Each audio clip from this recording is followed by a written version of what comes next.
all across the border wall, facing into Mexico. Incredible to spend time with these troops. I think America needs to know what the sons and daughters of our country are doing along our southern border, here in New Mexico and across the entirety of the border. And the reason we're here today, at almost around the 100-day mark of President Trump's administration, is because you're standing on a national defense area. This may as well be a military base inside the United States of America. Newly announced, newly formed. Well, we've got, hand me that sign over there. You've got signs like this one all across the border wall, facing into Mexico. Clear English, clear Spanish. This is Department of Defense property. The National Defense Area, formerly known as the Fort Huachuca Annex Zone, is federal property. Any illegal attempting to enter that zone is entering a military base, a federal protected area. You can be detained, you will be detained. You will be interdicted by U.S. troops and Border Patrol working together. In the past, under the Biden administration, over the past 4 years, if you jumped over the border wall or you walked onto sovereign U.S. soil, you were politely greeted, probably handed a blanket, moved on to the closest NGO, and your facilitation into the country was made easy.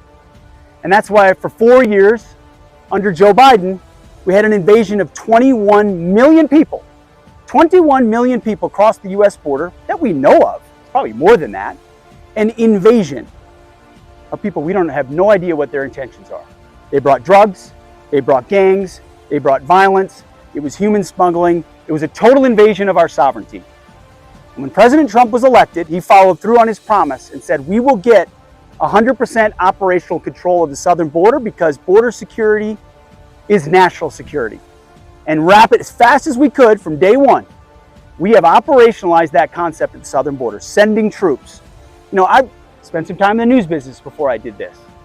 And we would often cover what the Biden administration would do. Send the National Guard, a couple hundred National Guard down to the border with binoculars and set them up for a photo op to, watch people cross the border to make it look like we're being tough. It was all posture. It was all masquerading. It was not actually securing the southern border or helping Border Patrol. This administration is a 180 in the other direction. We are getting complete control of the border, and the military that's here now is fully empowered with every authority they need.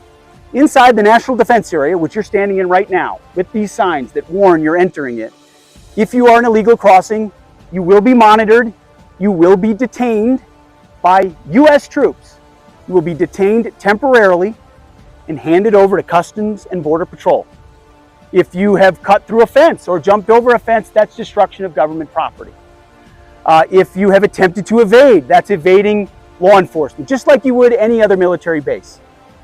You add up the charges of what you can be charged with, misdemeanors and felonies, you could be looking up to 10 years